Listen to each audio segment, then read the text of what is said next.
খুবই আনন্দ লাগতেছে, যেহেতু যত কষ্ট হোক পথে রাস্তা লঞ্চ ঘাট অনেক ভিড়ভাট্টা আছে, তারপরও স্বাভাবিক আছে। এখন লঞ্চেও ভিড় কম আছে, ভাড়াও বোধ হয় স্বাভাবিক আছে। বছর শেষে আব্বা আম্মার সাথে দেখার মতো এটাই একটা আনন্দ। ছেলে মেয়ে সবাই বাড়ি, কষ্ট হইলেও তাও একটা আনন্দ আছে আমাদের, যে বাবা মার সাথে ঈদ করতে পারবো যতই কষ্ট হোক। স্বাভাবিক বেশি না, অনেক আগে তো একটু বেশি আর কি, আজকে একটু বেশি আর কি।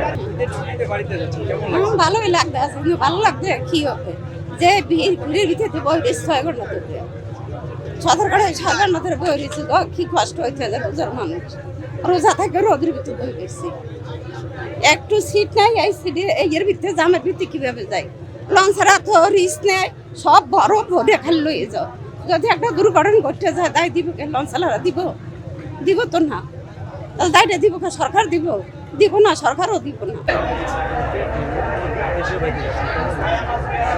অনুভূতিটা তো ভাই অনেক আনন্দ ভাই, অনেক দিন প্রায় 6 মাস পর আমি যাইতেছি, খুব আনন্দ, খুব ভাষায় প্রকাশ করার মতন।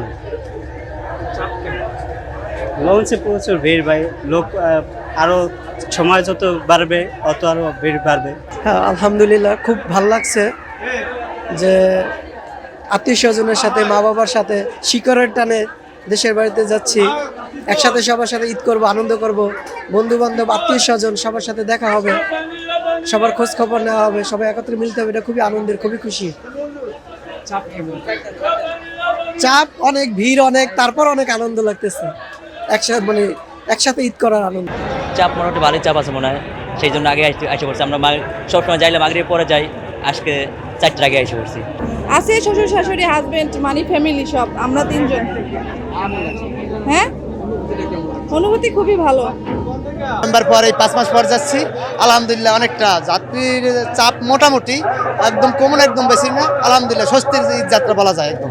মা আছে, বাবা আছে, তারপর ছোট ভাই আছে, ভাইয়ের বউ আছে, তারপর সেই পাশে আবার আমার বোনের বাড়ি আছে, মানে এলাকার ভিত্তিক, ঠিক আছে। তো অনেকদিন পর যাইতে আছে, খুব ভালো লাগতেছে আর কি। সামনে রেখে দেশের বাড়িতে খুবই ভালো লাগতেছে, খুবই ভালো লাগতেছে। না, এই যে ফ্যামিলি আছে, মেয়ে আছে একটা।